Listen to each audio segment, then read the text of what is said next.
The evangelicals and the Pentecostal movements have all valued the great story of the Welsh revival.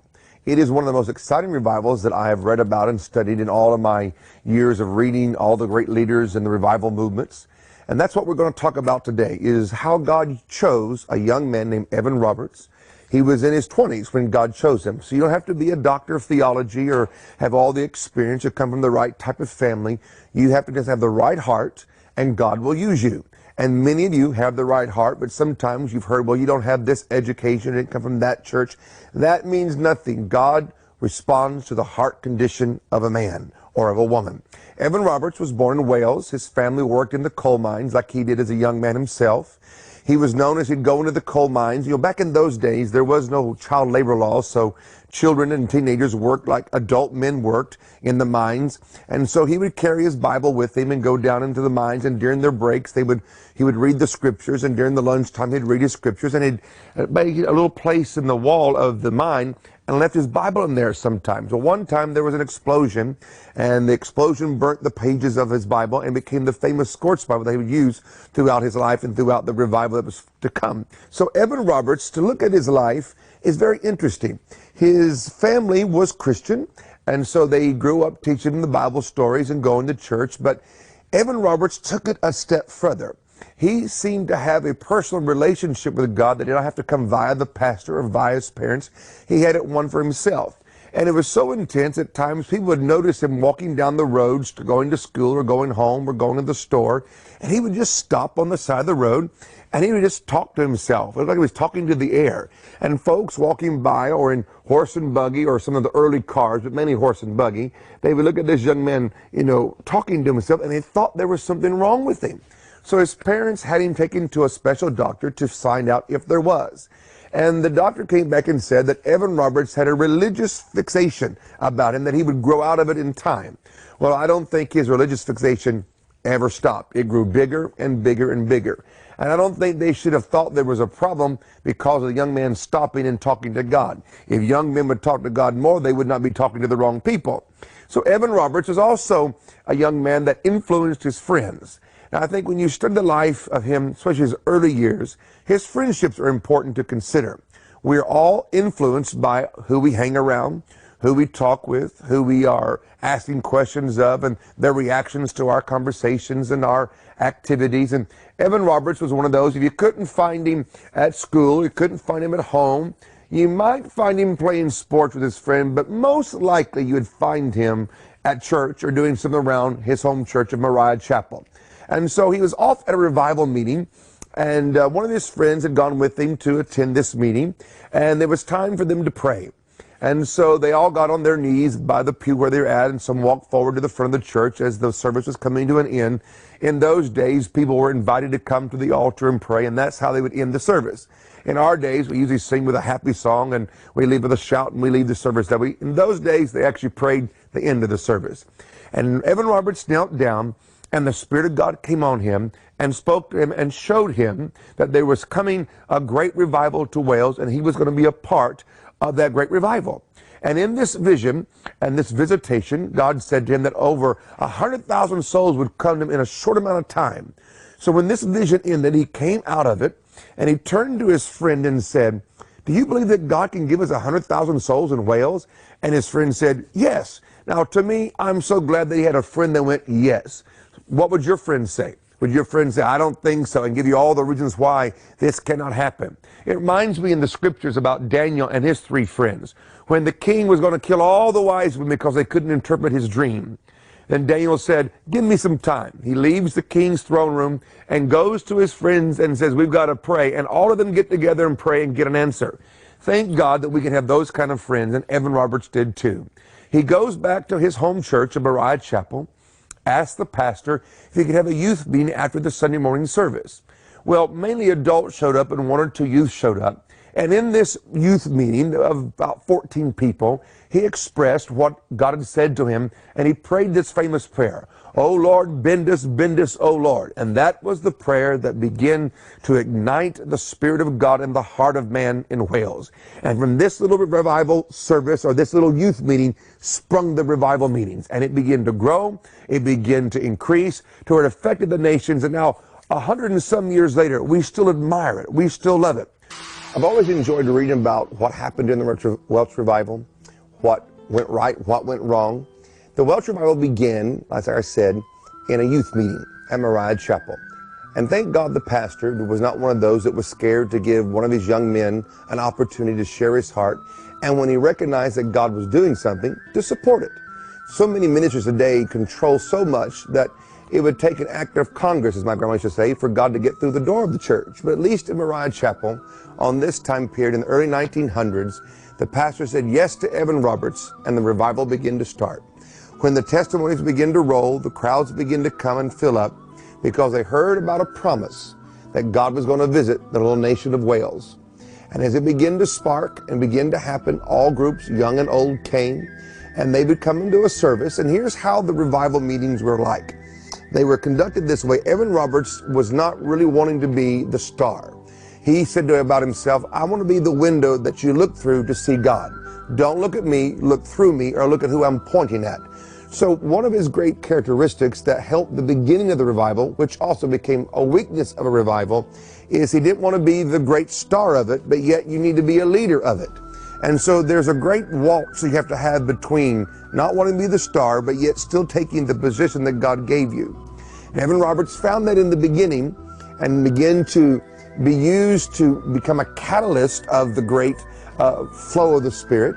When he would come to the service, he may preach, he may not preach. He'd normally sit on the side of the platform, or he'd be off in the pastor's office, off the side of the auditorium space, and the crowd would fill up, sometimes outside the doors onto the sidewalks. They'd open the windows of the chapels, and so the folks outside could hear.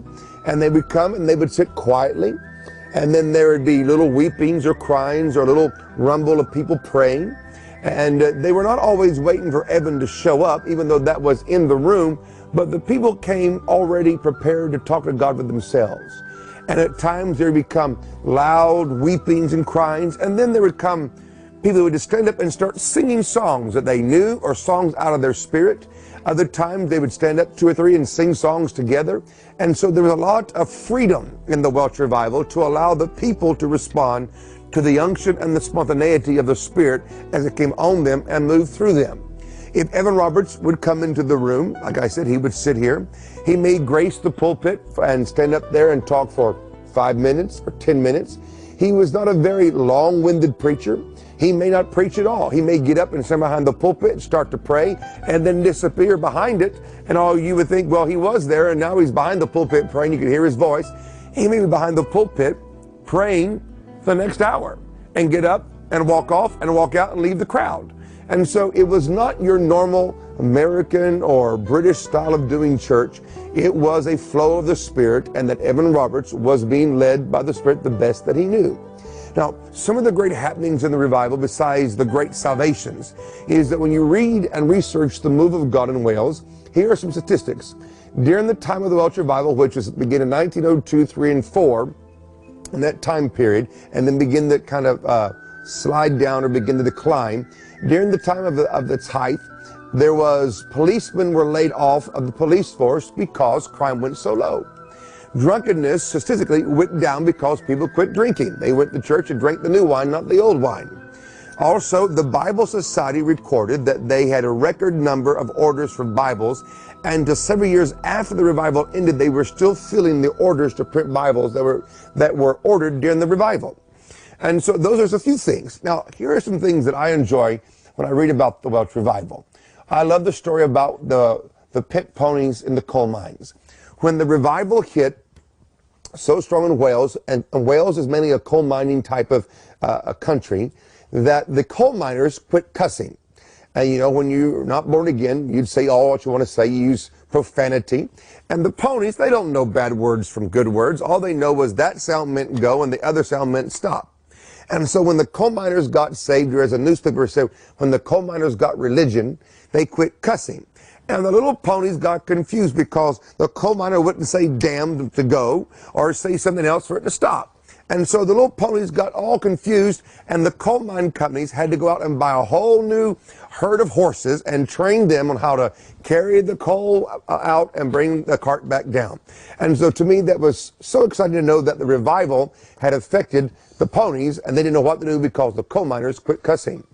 The other thing that I find very intriguing about the Welsh revival was during the time, every year, like every nation does, is that we have sports events. In America, we have the World Series, we have the Super Bowl, and in America, we call it soccer. In Europe, we call it football.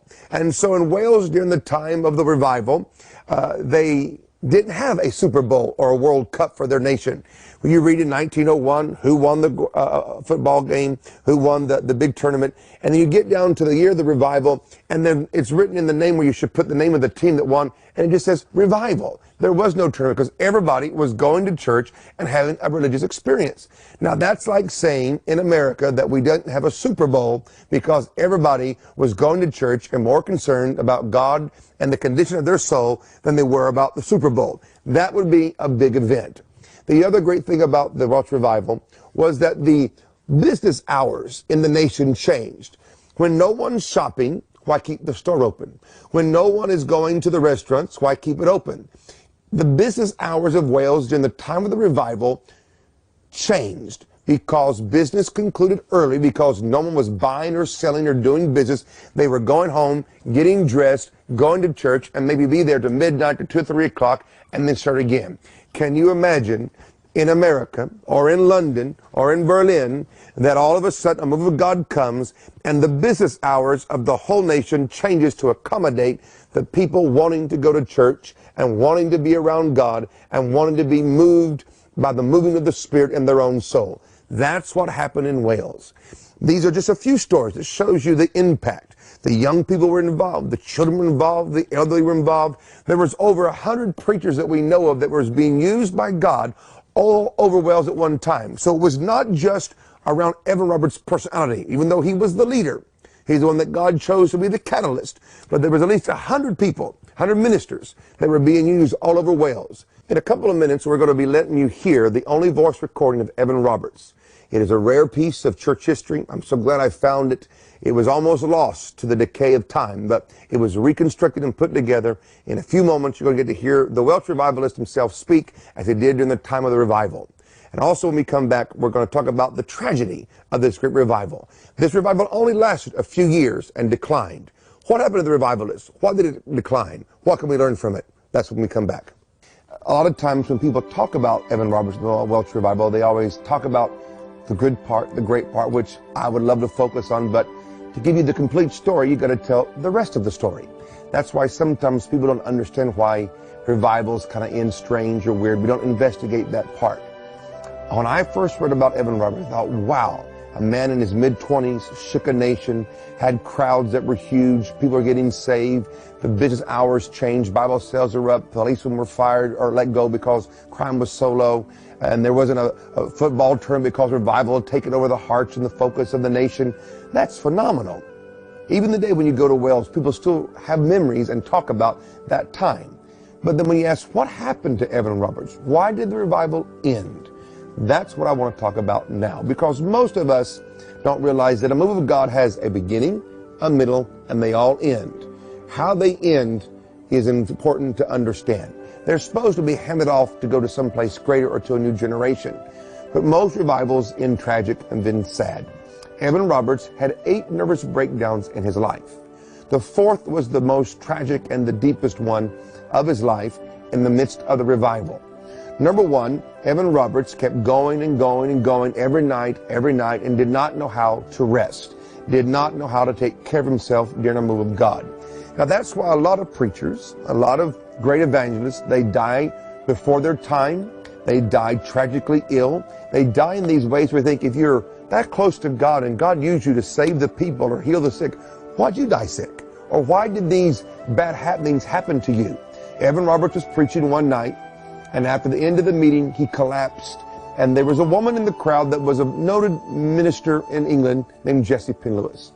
Jessie Pyn Lewis has written some good books, but I have to say at this time of life, she'd been under certain types of question by the brothers because she began to preach certain things in an extreme state. Any truth taught to an extreme is an error. So you can take any biblical truth and go too far with it, and it becomes an error. Hers and Evan Roberts at that time had kind of pulled them together because he was preaching about suffering, and she was gone into extreme suffering, and she came to hear Evan Roberts preach, happened to be in the meeting where he collapsed.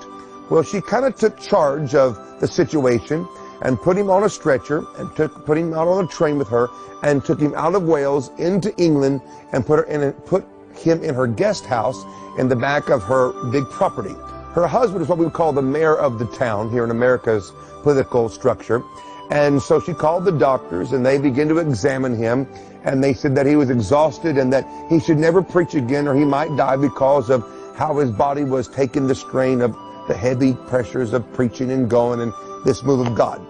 And so she began to say, well, just stay here in this house and rest and relax. And while he was in a state of exhaustion, nervous breakdown, she began to tell him things in the Bible that were wrong. Everything that God was doing, she was mad at.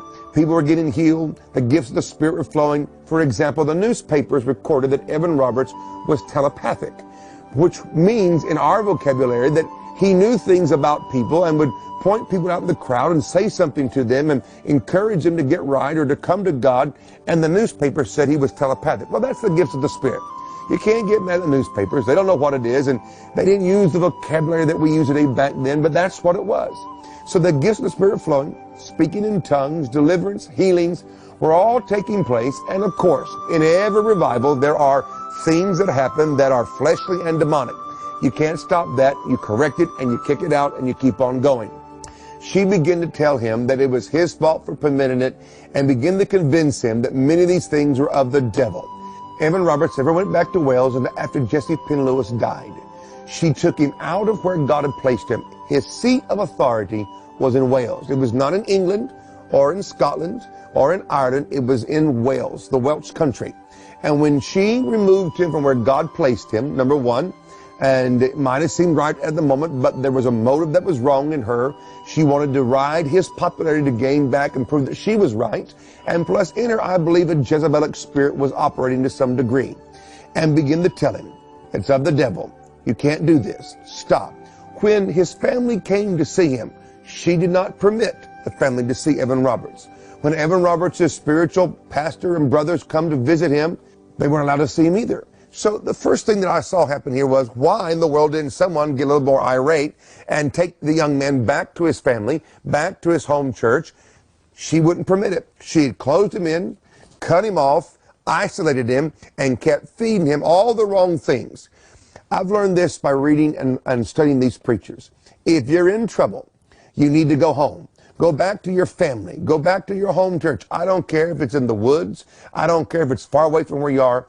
When you are hurt, when you are broken, when you are tired, when you are sick, you need people that understand you spiritually, emotionally, physically, socially, to help put you back together. Many a preacher could have survived their tragedy if they'd have went home to their family and home to their church family. These people is a part of God's protection, part of God's covering, and part of God's blessing in your life. Put a value on it. If you're in trouble today, go home. Go back to your family. Go back to your spiritual family. Let their love, their counsel, their encouragement, their admonishments be a part of what puts you back together and heals your soul and strengthens your spirit and puts the zeal back into your life. If people like Jim and Tammy Baker of the PTO world would have gone home during their crisis instead of going to someone else outside of their light, precious faith, the PTO crisis would not have happened. So please learn from Evan Roberts and the PTL scandal. When you're in trouble, when you're exhausted, when there's a problem, go home to your biological family and your spiritual family. He did not return to Wales after Jesse Penn-Lewis died. He goes back, never to preach again. The Welsh revival only lasted about 3 years maximum, give or take a few months. He dies in 1951.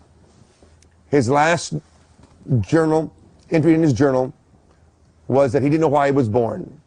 Evan Roberts died and was buried in 1951. And his last thoughts was, why was I here? Why was I born? What was my purpose? That Jezebelic spirit had removed him from his place of authority, his place of anointing, and convinced him that he would lose his whole life. When he didn't lose his life, he lost his calling, and he died not knowing why he was born. I don't want that to happen to you. or to anybody that you know. Learn from the mistakes of the Welch Revival and make it right. I want you to get my book. I want you to read what happened in more detail than what I can do on this TV show. But there are many of you that God has called and you're listening to a lie.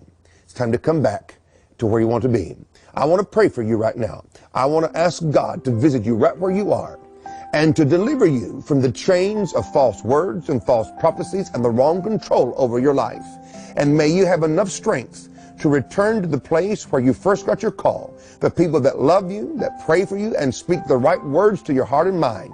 I pray that you have strength to do that and to return to your post. I pray for you in the name of Jesus. The